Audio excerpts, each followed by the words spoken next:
రక్షకుడైన యేసుక్రీస్తు నామములో మీ అందరికీ నా హృదయపూర్వక వందనాలు. చిన్న ప్రార్థన చేసుకుని ముందుకెళ్దాం. కళ్ళు మూసుకున్నట్లయితే మన హృదయాన్ని సిద్ధపరచుకుందాం. మహాగణుడైన మా ప్రియ పరలోకపు తండ్రి, శ్రేష్టమైన రాత్రి నీ సన్నిధికి నడిపించిన నీ గొప్ప విశేషమైన కృపను బట్టి నీకు వందనాలు. ఏ యోగ్యత లేని మమ్మల్ని మీరు ప్రేమించారు. అనర్హులమైన మమ్మల్ని కేవలం నీ కృప చేతనే అర్హులుగా మార్చి మీ సన్నిధికి నడిపించినందుకు వందనాలు. ఇదిగో ఇంతవరకు నేను ఆరాధించాను, నేను స్తుతించాను, మీ నామని కనపరిచాను. కొద్దిసేపు నీ శ్రేష్టమైన మాటలు వినాలని ఆశతో ఎదురు చూస్తున్నా. లేక మాతో మాట్లాడండి. మీ స్వరాన్ని మాకు వినిపించిన ఆయన, మీరు మాట్లాడితే మేము బ్రతుకుతాం. ఈ విషయం అంతా కూడా శూన్యంగా ఉన్న సమయంలో మీరు మాట్లాడారు, వెలుగు కలిగింది. ఏమీ లేని మా బ్రతుకులో అన్నీ చేయగల సమర్థమైనటువంటి నీ మాట దయచేసి మాకు కావాలి. నీ బిడ్డలు అనేక మంది కన్నీళ్లతో వచ్చారు, సమస్యలతో వచ్చారు, ఎటు తోచని పరిస్థితుల్లో నీవే దిక్కు అన్నట్టుగా నీ దగ్గరికి వచ్చారు. నువ్వు సహాయం చేయగల దేవుడు, ఆశ్రయదుర్గం, నువ్వు తప్ప మాకెవరున్నారు నాయన.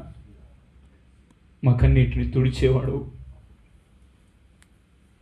మా అక్కర్లన్నీ తీర్చేవాడు నాయన. మా కొరకు ప్రాణం ఇచ్చిన గొప్ప దేవుడు తండ్రి, ఈ సమయంలో మా అందరితో మీరు మాట్లాడమని, ఈ సమయాన్ని, ఈ స్థలాన్ని మా అందరి శరీర ప్రాణాత్మ మీ చేతికి అప్పగిస్తూ యేసుక్రీస్తు అతి శ్రేష్టమైన నామములో అడిగి వేడుకుంటున్నాము తండ్రి, ఆమేన్. దేవుని బిడ్డలారా, ఈరోజు చూసిన వీడియో మీకు అర్థమైంది అనుకుంటాను. గత కొన్ని వారాలుగా మనందరం కూడా ప్రత్యక్ష గుడారాన్ని నేర్చుకుంటున్నాం. కొంతమంది బోరుగా ఫీల్ అవ్వచ్చు, కొంచెం కఠినమైన సబ్జెక్ట్. ప్రకటన గ్రంథం అంతకంటే కఠినమైంది. ప్రత్యక్ష గుడారం, ద టెబర్నైకల్ ఆఫ్ మోసెస్ అని అంటారు. ఈ ప్రత్యక్ష గుడారాన్ని దేవుడు ఎందుకు చేయమని సెలవిచ్చాడంటే, ఇందాక మీరు చూసినట్టుగా ప్రత్యక్ష గుడారం ఎక్కడుందంటే ఇశ్రాయేలు ప్రజల మధ్యలో ఉంది. ఎక్కడుంది? చుట్టూరా 12 గోత్రీకులందరూ నివాసం ఏర్పరచుకున్నారు. మధ్యలో ప్రత్యక్ష గుడారం ఉంది. పోయినసారి మనం ధ్యానించుకున్నాం, దేవుడు వారి మధ్యలో నివసించాలనుకున్నాడు. దేవుడు తన ప్రజల మధ్యలో ఉండాలని అనుకున్నాడు. అనుకొని తన మనసులో ఉన్నటువంటి మాటల్ని మోషేకు తెలియజేయగా, దేవుడు చెప్పినట్టుగా మోషే ప్రతి కొలత ప్రకారంగా తయారు చేయించినట్టుగా మనం దేవుని వాక్యాలు మనం చూస్తాం. దేవుని బిడ్డలారా, ప్రత్యక్ష గుడారంలో 3 భాగాలు ఉంటాయి. ఆవరణం, పరిశుద్ధ స్థలం, అతి పరిశుద్ధ స్థలం. ఆవరణంలో ఇత్తడి బలిపీఠం ఉంటుంది, ఇత్తడి గంగాళం ఉంటుంది. పరిశుద్ధ స్థలంలో కుడివైపు సముఖపు రొట్టెల వల్ల, ఎడమవైపు దీపవృక్షము. ఇక ముందుకెళ్తే ధూపవేదిక. ధూపవేదికను పోయిన వారం మనం ధ్యానించుకున్నాం. ఈ భూమిని, ఆకాశాన్ని, సముద్రాన్ని, ఈ మూడింటిని కలుగజేసినటువంటి దేవుడు తన పోలికలో, తన స్వరూపంలో మనిషిని చేసి, మనిషి ద్వారా, మానవుడు ద్వారా మహిమపరచబడాలని ఆ ప్రత్యక్ష గుడారంలోనికి ఆయన రావడానికి దేవుడు నియమించినటువంటి పద్ధతి. ఆ ఇశ్రాయేలీయులు ఐగుప్తు దేశం నుండి కనాను యాత్రలో ఉండగా అరణ్యంలో దేవుడు వారిని నడిపించినటువంటి అనుభవాలు ఇవన్నీ కూడా. అంటే మీరు మధ్యలో కొంతమంది లేరు, కొంతమంది విన్నా కొంతమందికి అర్థం కాలేదు, కానీ మళ్ళీ చెప్తున్నాను అందుకోసమే. ఎక్కడున్నామంటే ఇప్పుడు మనము ధూప వేదిక దగ్గర ఉన్నాం. ఆవరణమేమో యేసు అన్నాడు, నేనే మార్గమును. ఆవరణం అంతా కూడా మార్గానికి సూచనగా కనబడుతోంది. యేసు క్రీస్తు దగ్గరికి వచ్చినటువంటి మనం యేసు క్రీస్తు ద్వారానే దేవుణ్ణి సమీపించగలుగుతాం. తండ్రి దగ్గరికి వెళ్ళడానికి మనం యేసు క్రీస్తు ద్వారానే మనం వెళ్ళాల్సిన అవసరం ఉంది. యేసు ప్రభు అన్నాడు, నేనే గొర్రెలు పోవు ద్వారమును. నా ప్రియమైన దేవుని బిడ్డలారా, యేసు క్రీస్తునందు విశ్వాసం వస్తున్నటువంటి మనందరి దైనందిన జీవితాల్లో జరగాల్సినటువంటి అనుభవాలే ఈ ప్రత్యక్ష గుడారంలో ఉన్నటువంటి అనుభవాలు. బలిపీఠం దగ్గర మనం పశ్చాత్తాపంతో మారు మనసును పొంది, గంగాలం దగ్గర బాప్తీసం తీసుకొని, ధూప వేదిక దగ్గర మనం సరిగ్గా దేవుని కొరకు నిలబడి ఆయనతో సత్సంబంధాన్ని కలిగి ఉంటే ఆ నిత్య జీవానికి మార్గం మనకు సుగమమవుతుంది అని బిడ్డలారా. ఆమేన్, హల్లెలూయా. ఆవరణం, పరిశుద్ధ స్థలం, అతి పరిశుద్ధ స్థలం. అతి పరిశుద్ధ స్థలం పరలోక రాజ్యానికి సూచనగా ఉంది. అతి పరిశుద్ధ స్థలంలోనికి మనం వెళ్ళాలి అంటే ఖచ్చితంగా ఆవరణంలో ఉన్నటువంటి అనుభవాలు మన జీవితంలో జరగాలి. ఒక వ్యక్తి దేవుని కొరకు ఈ భూమి మీద తన హృదయం అనే తలుపులు తెరిస్తే పరలోకపు తలుపులు తెరవబడతాయి. రెండు చేతులు పైకి ఎత్తారా? ఇప్పుడు సీరియస్ అయిపోయారా? మధ్యలో మధ్యలో నేను మాట్లాడట్లేదు, నేను చెప్పుకుంటూ పోతున్నాను. ఎందుకంటే మధ్యలో మాట్లాడితే టైం ఎంత వెళ్ళిపోతుంది, అందుకోసం మాట్లాడట్లేదు. ధూప వేదిక దగ్గర మనం ఆగిపోయాం. ధూప వేదిక అనగా ప్రార్థనా జీవితం, స్తుతి, ధూపాన్ని దేవునికి వేయడం, పరిమళ ద్రవ్యాలు ఆ ధూప వేదికలు వేసినప్పుడు అందులో నుంచి వచ్చే పొగను దేవుడు ఆగ్రహించేవాడంట. దేవుని బిడ్డలారా, అదంతా భౌతిక సంబంధమైంది. ఈరోజు అది లేదు. కానీ మన దైనందిన జీవితాల్లో ప్రార్థనా జీవితం అనేది ప్రాముఖ్యమైంది.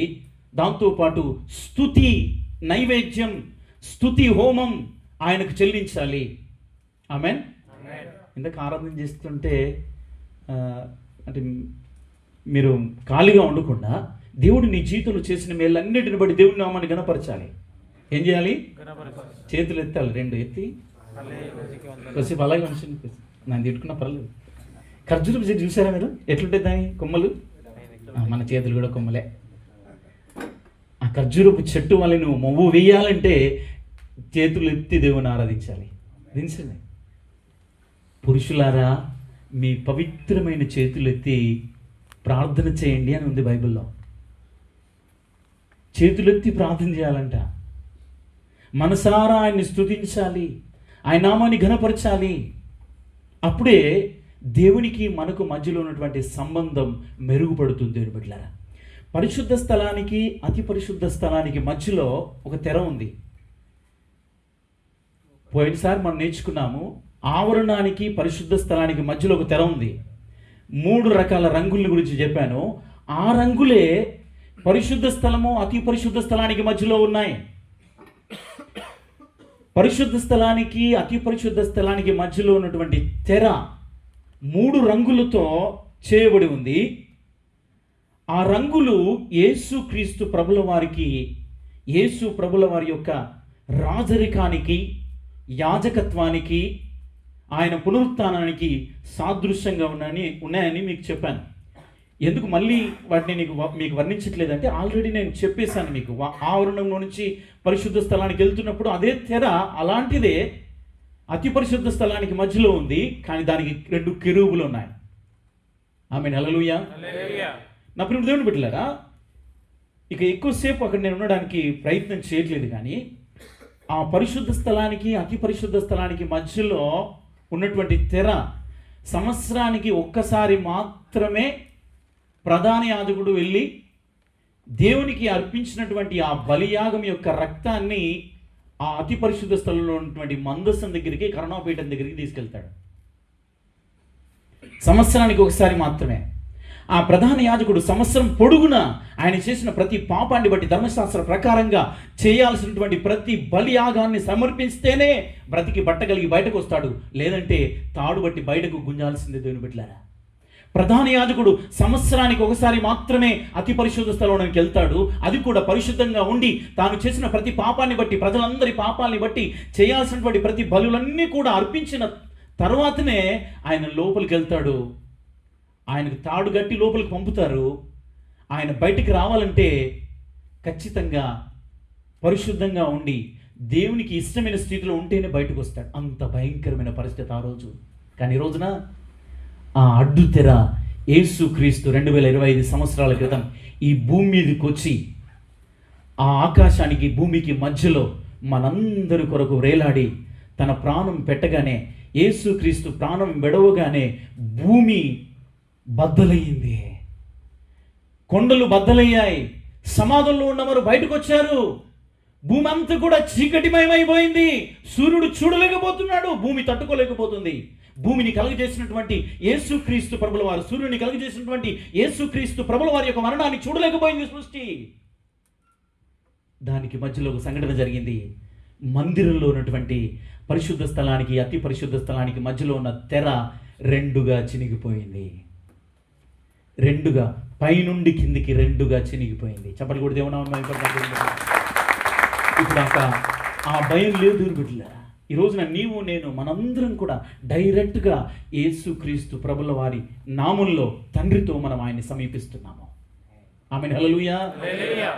నిద్రపోతున్నారే, అర్థం కాలేదు ఇంకా. చాలామంది నాకు రిప్లై ఇవ్వట్లేదు. వాక్యం అర్థమవుతుందా లేదని ఏం రావట్లేదు కాబట్టి నేను కొద్దిగా డిసప్పాయింట్లో ఉన్నాను. అందుకోసం ఈరోజే ముగించాలనుకుంటున్నాను. ప్రత్యేక కూడా కొంతమంది బోర్ వస్తుంది కాబట్టి ముగించడానికి ఇష్టపడుతున్నాను. ఆమేన్, హల్లెలూయా.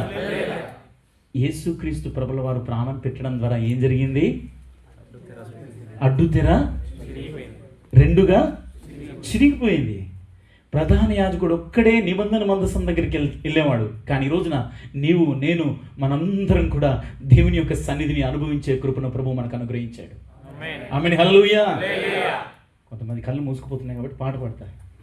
యేసయ్య నామంలో శక్తి ఉన్నదయ్యా, శక్తి ఉన్నదయ్యా, శ్రీ యేసయ్య నామంలో శక్తి ఉన్నదయ్యా. నమ్మితే చాలు నీవు పొందుకుంటావు శక్తిని, నమ్మితే చాలు నీవు పొందుకుంటావు శక్తిని. యేసయ్య నామంలో శక్తి ఉన్నదయ్యా, శ్రీ యేసయ్య నామంలో శక్తి ఉన్నదయ్యా. శక్తి కలిగినది యేసయ్య నామం, శక్తి కలిగినది యేసయ్య నామం. చెప్పబడుతున్నది కూడా గట్టిగా, యేసయ్య నామం, యేసయ్య నామంలో శక్తి ఉన్నదయ్యా, శ్రీ యేసయ్య నామంలో శక్తి ఉన్నదయ్యా, శక్తి ఉన్నదయ్యా, శ్రీ యేసయ్య నామంలో శక్తి ఉన్నదయ్యా.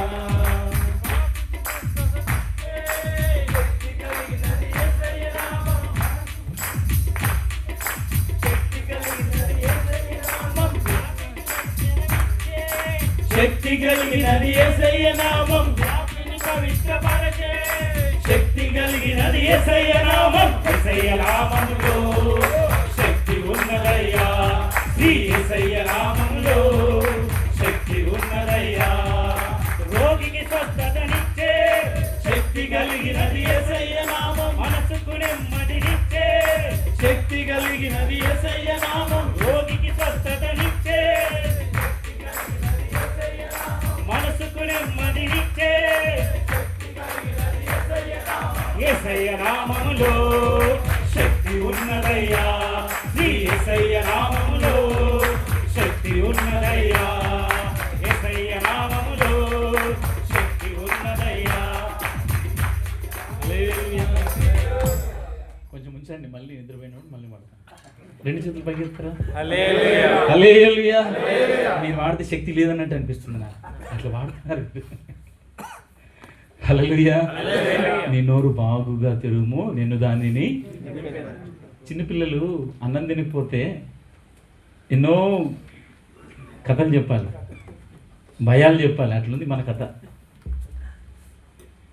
ఎంతగా ఆయన్ని స్తుతిస్తామో అంతగా దేవుడు తన ఆత్మచేత నింపుతాడు. సైన్స్ ప్రకారంగా మీరు ఎంత గట్టి కొడితే అంత త్వరగా హార్ట్ అటాక్ రాదంట, గుండె నొప్పి రాదట.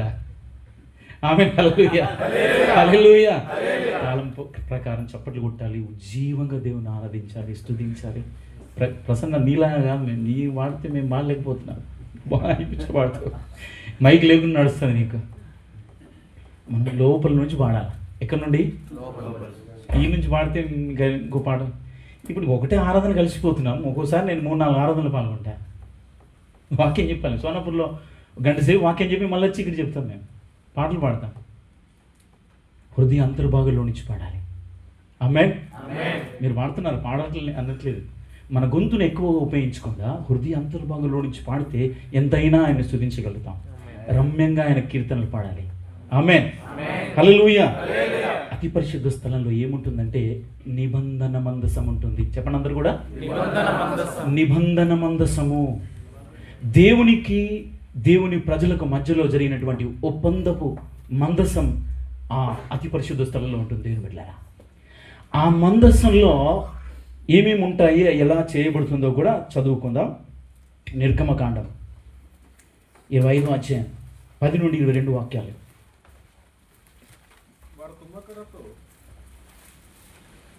తుమ్మకరతో ఒక మందసమును చేయవలెను. దాని పొడుగు 2 మూరలున్నర, దాని వెడల్పు 3.5, దాని ఎత్తు 3.5. దాని మీద మేలిమి బంగారు రేకు పొదిగింపవలెను. లోపలను వెలుపలను దానికి పొదిగింపవలెను. దాని మీద బంగారు జవను చుట్టూ కట్టవలెను. దానికి 4 బంగారు ఉంగరములను పోతపోసి ఒక ప్రక్కను 2 ఉంగరములు, ఎదుటి ప్రక్కను 2 ఉంగరములు ఉండునట్లు దాని 4 కాళ్లకు వాటిని వేయవలెను.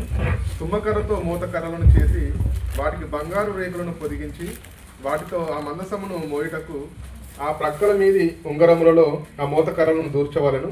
ఆ మూతకర్రలు ఆ మందసపు ఉంగరములలోనే ఉండవలెను. వాటిని దాని వద్ద నుండి తీయకూడదు. ఆ మందసంలో నేను నీకిచ్చు శాసనమును ఉంచవలెను.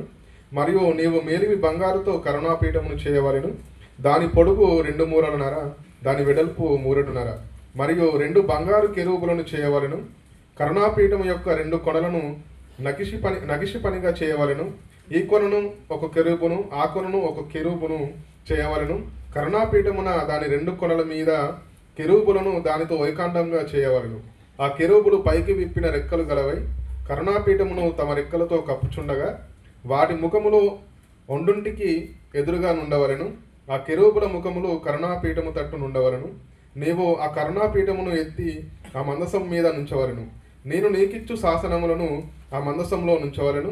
అక్కడ నేను నిన్ను కలుసుకొని కరుణాపీఠం మీద నుండి శాసనములు గల మందసము మీద నుండి 2 కెరూబుల మధ్య నుండి నేను ఇశ్రాయేలీయుల నిమిత్తము నీకు ఆజ్ఞాపించే సమస్తమును నీకు తెలియచెప్పేదను. 22వ వచనం వరకు ఉంది. Praise lord. హల్లెలూయా. ఇందాక చదివినటువంటి దేవుని వాక్యం అతి పరిశుద్ధ స్థలంలో నిబంధన మందసాన్ని ఎలా చేయమన్నాడో దేవుడు చెప్పినట్టుగా మోషే తన దగ్గర ఉన్నటువంటి పనివారికి, తన దగ్గర ఉన్నటువంటి దేవుని సేవకులకు తెలియజేసినప్పుడు వారు దాన్ని తయారు చేసినట్టుగా మనం చూస్తున్నాం. మొట్టమొదట అది తుమ్మకర్రతో చేయబడుతుంది. చెప్పండి అందరూ కూడా. తుమ్మకర్ర అందరూ తెలుసు కదా. మన ఏరియాలో ఎక్కువగా ఉండదు కదా. ఏమంటారు మనం మన ఏరియాలో ఏమంటారు? బొబ్బిలి చెట్టు అంటారు, కొన్ని ఏరియాలో తుమ్మ చెట్టు అంటారు. బైబిల్లో ఉన్నటువంటి ఆ మాట తుమ్మ చెట్టు ఇది దేనికి సాదృశ్యంగా ఉందంటే మానవత్వానికి సాదృశ్యంగా ఉంది. ఈ తుమ్మకర్ర బలహీనమైనదే. ఈ తుమ్మకర్ర సాధారణమైనదే. కానీ ఆ తుమ్మకర్రతో ఒక మందసపు పెట్టిని చేయమన్నాడు. అన్ని కొలతలు సమానమే దానికి. 1.5 నా ప్రియమైన దేవుని బిడ్డలారా, ఆ తుమ్మకర్రతో పెట్టెను చేసి దాని మీద బంగారు రేకును పొదిగించాలి. ఇదంతా ఎవరు చేస్తున్నారు? ప్రసన్న ఒక్కడు మాత్రం చెప్తాడు. ప్రసన్న ఒక్కడు మాత్రం వింటున్నాను, నేను నమ్ముతున్నాను. హల్లెలూయా. హల్లెలూయా. 2 చేతులు పైకి ఎత్తారా? హల్లెలూయా. అందరూ చెప్పండి, ఎవరు చెప్తున్నారు ఈ పని? ఎవరైనా గురు మనుమడు, అన్నింటిలో నైపుణ్యత కలిగిన వాడు. వేర్ హౌస్లో పంజమండి ఎత్తాడు, కన్స్ట్రక్షన్లో పోయి ఏమన్నా కూడా చేస్తాడు. అంటే ఇప్పుడు మనం వేయించుకుందాం. డ్రైనేజ్ వేయడం అంటే కూడా ఆల్రౌండర్ ఆయన. ఆమె హల్లెలూయా. కారణం ఏంటంటే దేవుని ఆత్మ చేత నింపబడినటువంటి ప్రవీణుడు ఆయన. జ్ఞాన వివేక ఆత్మ చేత నింపబడ్డవాడు బెసలేలు. మోషే చెబుతున్న ప్రతిదీ కూడా తూచ తప్పకుండా కొలతల ప్రకారంగా స్పష్టంగా దేవుని మహిమ కొరకు తయారు చేస్తున్నాడు దేవుని బిడ్డలారా. ఈ రోజున మనందరం కూడా ఈ వాక్యాన్ని బట్టి మన జీవితాలకు అన్వయించుకుందాం. దేవుడు చెయ్యమన్నట్టుగా మోషేకు దేవుడు బయలుపరిచిన విధానాన్ని బెసలేలు చేస్తున్నట్టుగా ఈ రోజున మన దైనందిన జీవితాల్లో దేవునికి మనల్ని మనం అప్పగించుకుంటే దేవుడు తన జ్ఞానాత్మ చేత మనల్ని నింపుతాడు. ఆమేన్. ఫోర్మెన్ అవుతారు. సత్యమన్న ఒక్కడే ఫోర్మెన్ నడుపుడు, విజయాన్ని ఒక్కడే ఫోర్మెన్. కుర్చీ పైకి పెట్టుకోండి. లేదు ఇది అట్లనే వాచ్మెన్గా ఉంటారా జీవితకాలం అంతా. ఆమేన్. హల్లెలూయా. హల్లెలూయా. మీరు మీ జ్ఞానాత్మ చేత నింపబడితే మీ పని నైపుణ్యతను బట్టి మీరు ఆశీర్వదించబడతారు. ఆమేన్. హల్లెలూయా. బరైపోయింది, దించేశారు. బాబు ఇంకా పడుతున్నాడు, గ్యాంగర్ అవుతారేమో. ఆమేన్. హల్లెలూయా. హల్లెలూయా. అప్పుడు మధ్యలో మాట్లాడుతుంటే మిమ్మల్ని కదిలించాలని అంతే. ఏదో నాకేదో మీ ద్వారా ఏదో పొందాలని కాదు, మిమ్మల్ని కదిలిస్తే దేవుని వాక్యం వైపు మీ మనసు కేంద్రీకరిస్తుందని ఆలోచన. ఆమేన్. హల్లెలూయా. అప్పుడు దేవుడు బిడ్డలారా, ఎంతకాలం ఉంటామో ఈ దేశంలో మనకు తెలియదు. ఇంటికి వెళ్ళిన తర్వాత దేవుని పని చేయాలి. మనం మీ సేవకులతో కలిసి పరిగెత్తాలి, సువార్తను ప్రకటించాలి, దేవుని కొరకు సాక్షులుగా నిలబడాలి. అందుకోసమే ట్రైనింగ్ కొరకు ప్రభు నేను ఇక్కడ ఉంచాడు. నీకు నీవుగా ఇక్కడ లేదు. మన ఆలోచన బట్టి మనం ఇక్కడ లేదు దేవుని బిడ్డలారా.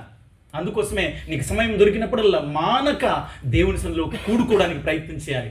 మంగళవారం, బుధవారం, గురువారం ఒకళ్ళు అన్నారు యూటీస్. మంగళవారం ఎక్కడ జరుగుతుంది ప్రార్థన? ఆంధ్రయ అత్తలేడు. ఎందుకు అత్తలేడు? విజయాన్ని అత్తలేడు. ఎందుకు అత్తలేడు? సంపద అత్తలేడు. రావాలి మీరందరూ. ఆమేన్. హల్లెలూయా.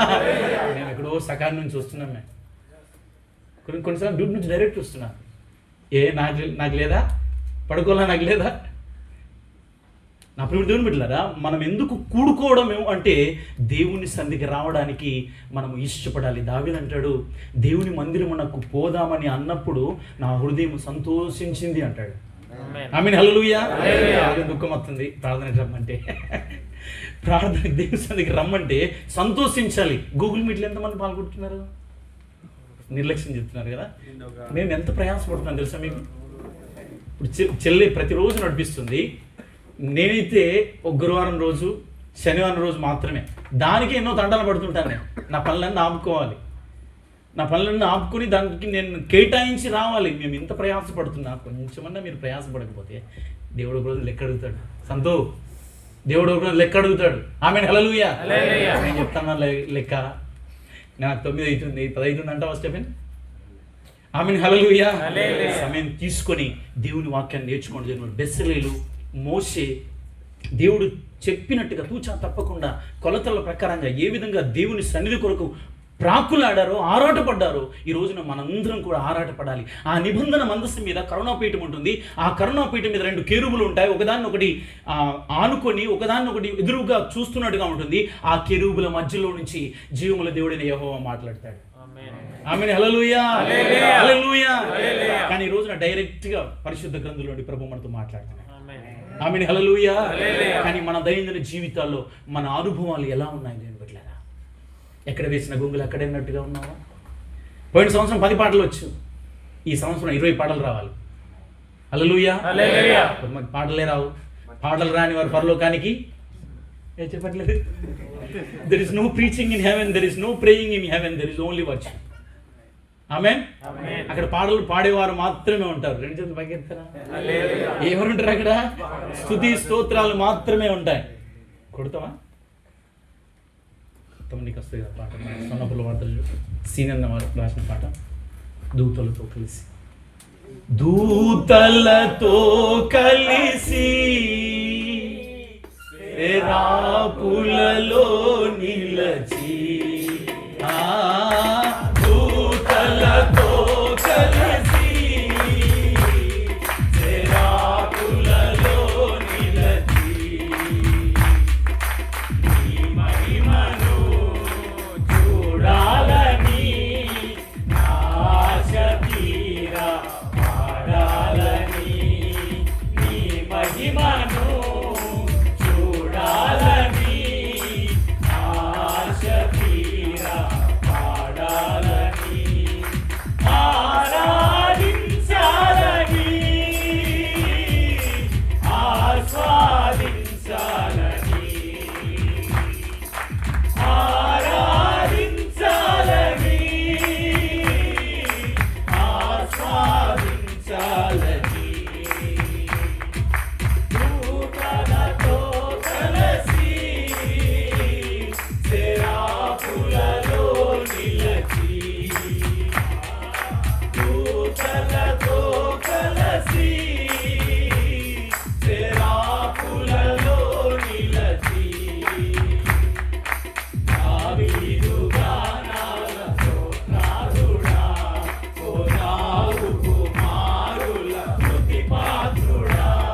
వాళ్ళే వాడుకుంటారు అనుకుంటారు. మళ్ళీ సోనాపూర్లో ఎంత గంభీరంగా వాడతారో ప్రతి ఒక్కరు కూడా వాడుతుంటే నేనైతే పరవశిస్తాను. చాలా అక్కడ ఏ మైకులు లేకున్నా ఓన్లీ డోలక్తో మాత్రమే, డోలక్ లేకున్నా మన వాళ్ళు ఎంత గంభీరంగా దేవుని ఆరాధిస్తారు. ఆమేన్, హల్లెలూయా. ఎందుకంటే మనం పరలోకపు వారసులు. ఆమేన్. పరలోకానికి వెళ్ళేవారు పాటలు నేర్చుకుంటారు, దేవుణ్ణి స్తుతిస్తారు, దేవుని నామాన్ని ఘనపరుస్తారు. అక్కడికి వెళ్ళిన తర్వాత దేవుణ్ణి ఆరాధించడం, స్తుతించడం మాత్రమే ఉంటాయి దేవుని బిడ్డలు. అందుకోసమే ఆ అతి పరిశుద్ధ స్థలంలో ఉన్నటువంటి నిబంధన మందసం మీద ఉన్నటువంటి కరుణాపీఠం, ఆ కరుణాపీఠం మీదటువంటి 2 కేరుబులు దేవుని నీతి న్యాయాలకు సూచనగా ఉన్నాయి. మనం ఆయన చూసినప్పుడల్లా ఆయన ఎటువంటి వాడో, ఆయన ఎంత గొప్ప దేవుడో దావీదు గానాలు చేశాడు కదా, దావీదు పాడాడు, కోరావు కుమారులు స్తుతించారు. అలా మనం దేవుణ్ణి స్తుతించాలి, ఆయన స్తోత్రార్హుడని ఆయన నామాన్ని ఘనపరచాలి. దేవుని బిడ్డరా, అతి పరిశుద్ధ స్థలం అది దేవుని యొక్క నిత్య జీవానికి సాదృశ్యంగా ఉంది. నేను ముందు జ్ఞాపకం చేశాను, యేసు ప్రభు అన్నాడు, నేనే మార్గమును, మార్గమంతా కూడా ఆవరణానికి సాదృశ్యంగా ఉంది. సత్యం అన్నాడు, ఆ సత్యం పరిశుద్ధ స్థలానికి సాదృశ్యంగా ఉంది. ఒక వ్యక్తి యేసుక్రీస్తు దగ్గరకు వచ్చిన తర్వాత, మార్గమై ఉన్నటువంటి యేసును అంగీకరించిన తర్వాత, ఆ బలిపీఠమైనటువంటి పశ్చాత్తాపం మారు మనసును కలిగి ఆ యొక్క ఇత్తడి గంగాళము దగ్గర బాప్తీసం తీసుకుంటాడు. దేవుని బిడ్డలారా, అతి పరిశుద్ధ స్థలంలోని అనగా సత్యములోనికి వస్తాడు. సత్య స్వరూపి పరిశుద్ధాత్మ దేవుడు ఆ పరిశుద్ధ ఆవరణంలో, ఆ పరిశుద్ధ స్థలంలో ఒక వ్యక్తి పరిశుద్ధపరచబడతాడు. ఒక పక్క దీపవృక్షము, ఇంకొక పక్క సముఖపు రొట్టెల బల్ల. సముఖపు రొట్టెల బల్ల దేవుని వాక్యానికి సాదృశ్యంగా ఉంది.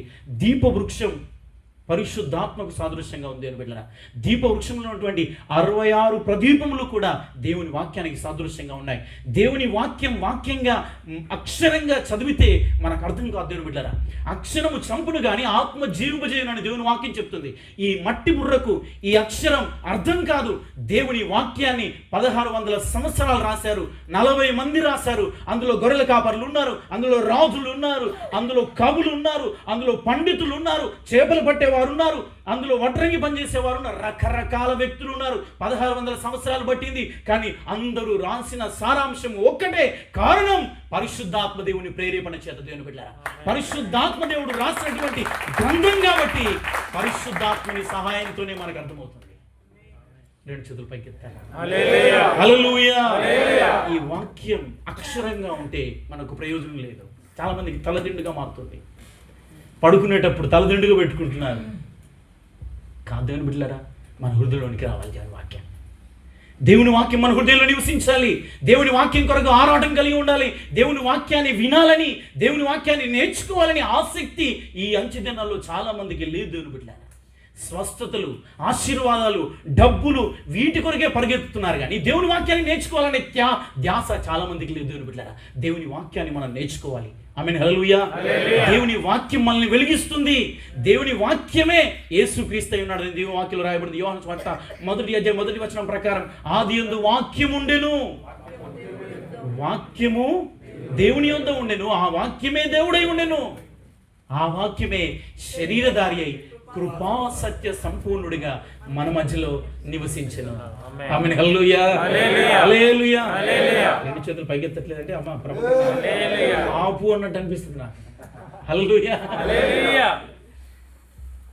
నా ప్రియమైన దేవుని బిడ్డలారా, ఈ అంత్య దినాల్లో దేవుని వాక్యాన్ని నేర్చుకోవాలి. ఎక్కడ దేవుని వాక్యం ప్రకటించబడుతున్నా అక్కడికి వెళ్ళి దేవుని వాక్యాన్ని ఆస్వాదించడానికి ఇష్టపడాలి. దేవుని బిడ్డలారా, దేవుని నోటి నుంచి వస్తున్నటువంటి ప్రతి మాట తేనె కంటే మధురమైనది, జుంటె తేనె దారుల కంటే మధురమైంది ఆ మాట. ఆ మాటల్ని నేర్చుకుని ఆ వాక్య ప్రకారంగా మనం ప్రవర్తిస్తే పరలోక రాజ్యపు వారసులుగా మనం మార్చబడతామని దేవుని వాక్యం చెప్తుంది. బిడ్డలారా, అతి పరిశుద్ధ స్థలంలో ఉన్నటువంటి నిబంధన మందసంలో ఉన్నటువంటి దేవుని సన్నిధిని మనం అనుభవించాలంటే, దేవుని సన్నిధిని మనం పొందుకోవాలంటే ఈ అనుభవాలన్నీ కూడా మన జీవితంలో మనము నెరవేర్చాలి. దేవుని బిడ్డలారా, మన దైనందిన జీవితాల్లో ప్రతిరోజు కూడా పశ్చాత్తాపంతో దేవుని సన్నిధిలో మోకరించి ప్రార్థన చేయాలి. నేను ఎక్కడ తప్పిపోయాను, ఎక్కడ నేను తొట్టుపాటు పడ్డాను అని ప్రతిరోజు మనల్ని మనం పరిశీలించుకోవాలి. ఆమేన్, హల్లెలూయా. ప్రతిరోజు స్నానం చేస్తున్నారా? ఎంతమంది చేసేవాళ్ళు? చేయకపోతే మన పాలన అంతే. మేమైతే పొద్దున్న చేస్తాం, సాయంత్రం 2 సార్లు, కొంత సాయంత్రం చేస్తారు కావచ్చు. దేవుడు కూడా మనకు ఉదక స్నానం చేస్తాడంట. వాక్యము చేత ఉదక స్నానం చేస్తాడు. ప్రతిరోజు కూడా మనం దేవుని వాక్యాన్ని చదువుకోవాలి, ప్రార్థన చేసుకోవాలి, దేవునికి మనల్ని మనం అప్పగించుకోవాలి, మన హృదయాల్ని పరిశీలించుకోవాలి. ఆమేన్. హల్లెలూయా. వారానికి ఒకసారైనా ఉపవాసం ఉండడానికి ప్రయత్నించాలి. కనీసం ఒక్క పూటన్నా ఉపవాసం ఉండడానికి ప్రయత్నం చేయాలి. ఆమేన్. హల్లెలూయా. ప్రభు మనతో మాట్లాడుతున్నాడు దేవుని బిడ్డ. ఆ రోజుల్లో అయితే అతి పరిశుద్ధ స్థలానికి వెళ్ళడానికి ఎంతో కష్టపడాలి, ఎంతో భయంకరమైన పరిస్థితి. ఏదైనా తప్పు చేస్తే అక్కడే ఇప్పటి చచ్చిపోవాలి. కానీ ఈ రోజున దేవుని కృప విస్తారంగా మన ఎడలో ఉంది. దేవుని బిడ్డ, నువ్వెంత దూరంగా వెళ్ళినా, నువ్వెంత ఆయనకు విరోధంగా ప్రవర్తించినా దేవుడు నిన్ను ప్రేమిస్తూనే ఉన్నాడు. నువ్వెంత ఆయన్ని ఆయాస పెట్టినా ఆయన నిన్ను ప్రేమిస్తూనే ఉన్నాడు. ఇప్పుడు నేను ఒక మాట అన్నాను అనుకో, నిన్ను మళ్ళీ నాకు ముఖం చూపెడతావా?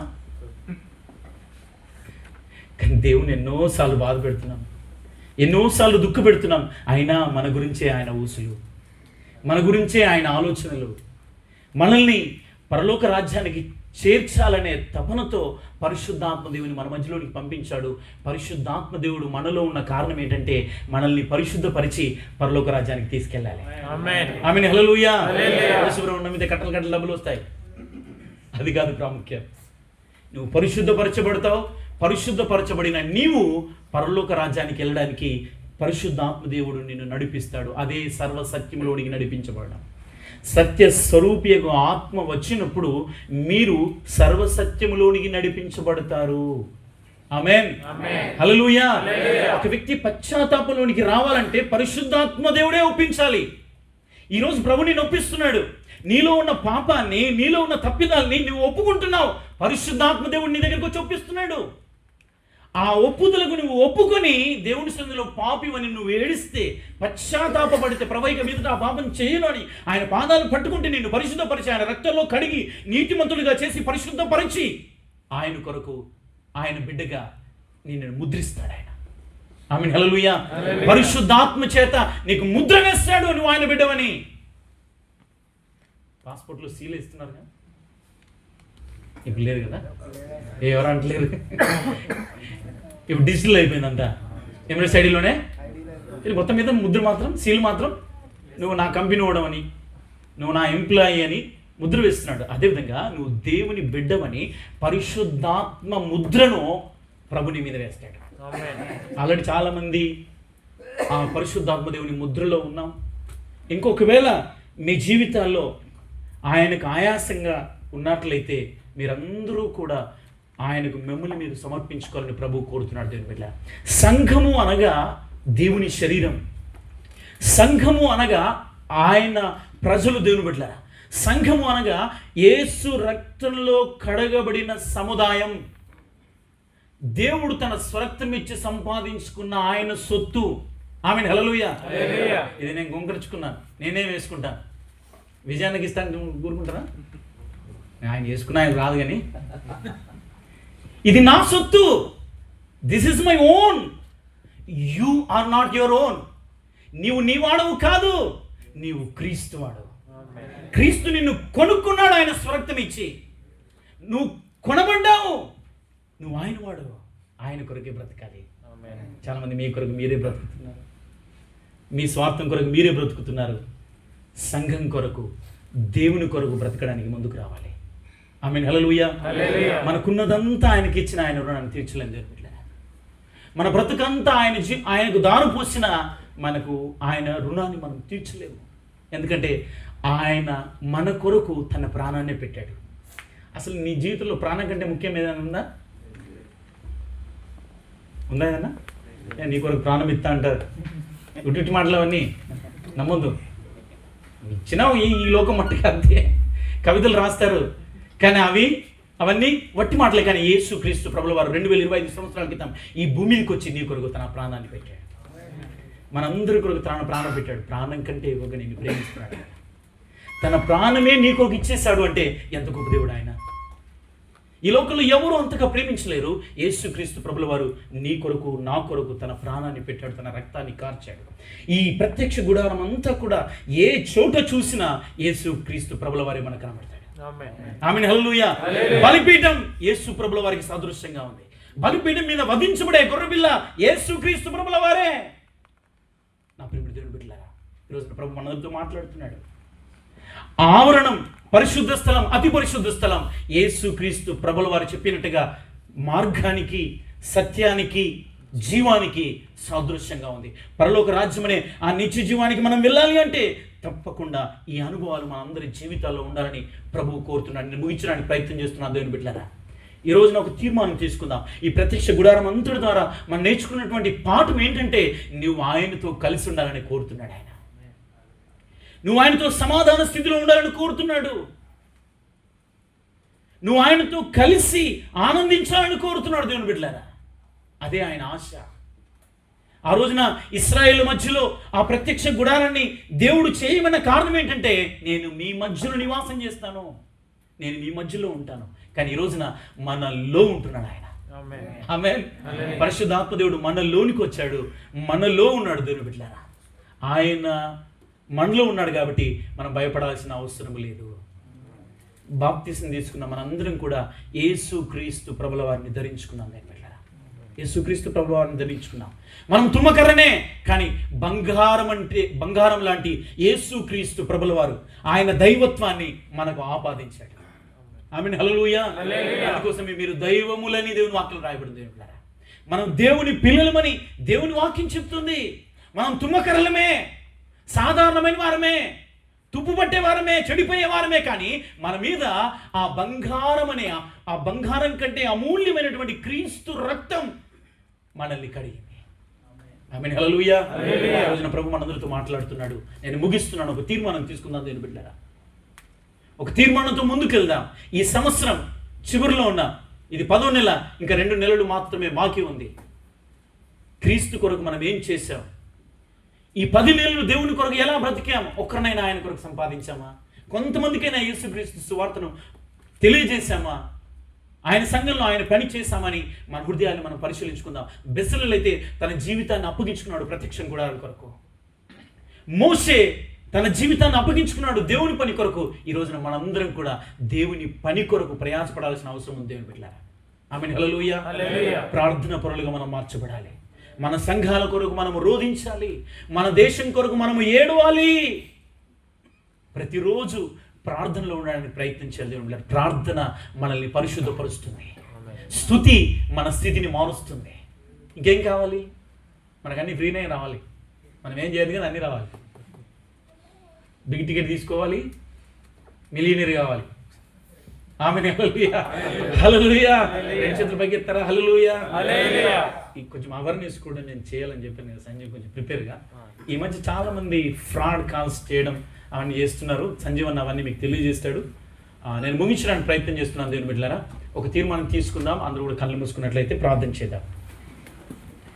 ఈ ప్రత్యక్ష గుడారం అంతటి ద్వారా ప్రభువు మనల్ని కోరుతున్నాడు ఏంటంటే, ఆయన మనలో నివసించాలని, ఆయన మన నివాసం ఏర్పాటు చేసుకోవాలంటే, ఆయన మనలో స్థిరంగా ఉండాలంటే మనం అనేక అనుభవాలు గుండా నడవాల్సి ఉంది. అందరూ కళ్ళు మూసుకొని కొద్ది క్షణాలు ప్రార్థన చేద్దాం. కొద్ది క్షణాలు. ప్రభు నన్ను క్షమించండి. అందరూ నోరు తెరిచి ప్రభు నన్ను ప్రత్యేకపరిచింది. ఎవరు మౌనంగా ఉన్నారు? నేను చిన్న పల్లవి వచనం ఆడుతూ ఉంటాను. ఒక తీర్మానం తీసుకుందాం. ఇంతవరకు ప్రభువు నీతో మాట్లాడాడు. నిన్ను నువ్వు మోసపుచ్చుకోవద్దు. ఒక మనుష్యుడు మాట్లాడినట్టుగా నువ్వు భావించవద్దు. ప్రభు నీతో మాట్లాడాడు, నాతో మాట్లాడాడు. అయ్యా నన్ను క్షమించండి. మీరు నాలో నివాసం చేయాలనుకుంటున్నాను ఆయన. నన్ను నేను ఆయనతో పరచుకోవడానికి సహాయం చేయండి. అయ్యా నన్ను క్షమించండి. అందరూ కూడా ప్రార్థన చేద్దాం కొద్ది క్షణాలు. ప్రభు నిన్ను ప్రేరేపిస్తే దయచేసి ప్రార్థన చేయిసండి. ప్రభు నిన్ను కదిలిస్తే దయచేసి ప్రార్థన చేయి. ఇన్ని రోజులు గడిచిపోయింది కానీ ప్రభు ఇప్పటి నుండి నేను ఈ కొరకు బ్రతుకుతాను ఆయన. నా జీవితాన్ని కట్టండి ప్రభు. నేను అనాలోచనగా బ్రతికాను, నన్ను క్షమించండి.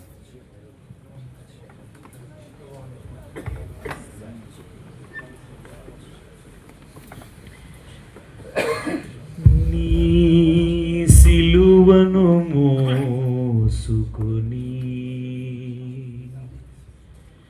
ఒంటరిగానే వెళ్ళిపోచున్నావా?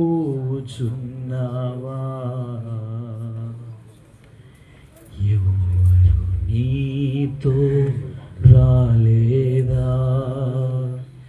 నీ సిలువను ఎవరు మోయను లేదా?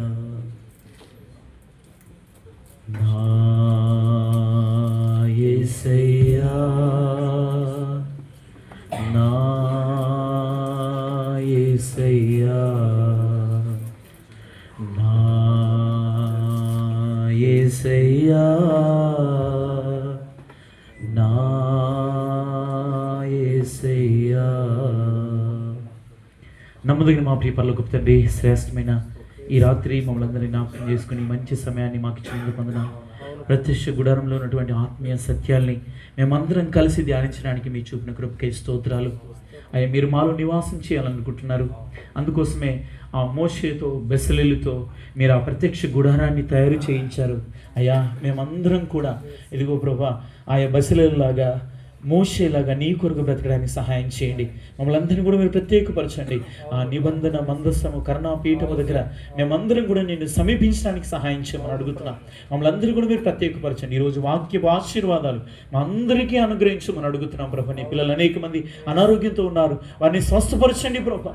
బాగు చేయండి నాయన, నీ రక్తంలో కడగండి నాయన. అయ్యా, చాలా మంది ప్రభా అప్పుల్లో ఉన్నారు, అప్పుల నుంచి విడిపించండి. ఉద్యోగాలు సరిగ్గా లేక చాలని జీతాలతో అయ్యా తమ దినాలు వెలబుస్తున్నారు నాయన. అప్పుల సమస్యలతో ప్రభా, అప్పుల అవమానాలతో ఎంతో మంది కృంగిపోతున్నారు. దయచేసి జ్ఞాపకం చేసుకోండి. ప్రతి బిడ్డ కుటుంబాన్ని మీరు ఆశీర్వదించు నాయన. ప్రతి బిడ్డను కూడా మీరు దీవించండి. మా ఉద్యోగాలు దీవించండి ప్రభా. అయ్యా, యోసేపు ఐగుప్తులో కాలు పెట్టాడు, ఐగుప్తు ఆశీర్వదించబడింది నాయన. ఇదిగో మేమున్న కంపెనీలు దీవించబడాలి, మేమున్న కంపెనీలకు మంచి ప్రాజెక్ట్స్ రావాలి నాయన. మా యాజమాన్యాలను మీరు ఆశీర్వదించండి, మా కంపెనీ అధికారులను దీవించండి నాయన. అయ్యా, మమ్మల్ని ఆశీర్వదించవలసి వేడుకుంటున్నాం. యోసేపు లాగా మమ్మల్ని అందరినీ కూడా మీరు ఫలింపచేయమని ఈ సత్యవాక్యానికి మమ్మల్ని మేము అప్పగించుకుంటాం. యేసు క్రీస్తు అతి శ్రేష్టమైన నామంలో ఈ ప్రార్థన అడిగి వేడుకుంటున్నాము తండ్రి. ఆమేన్.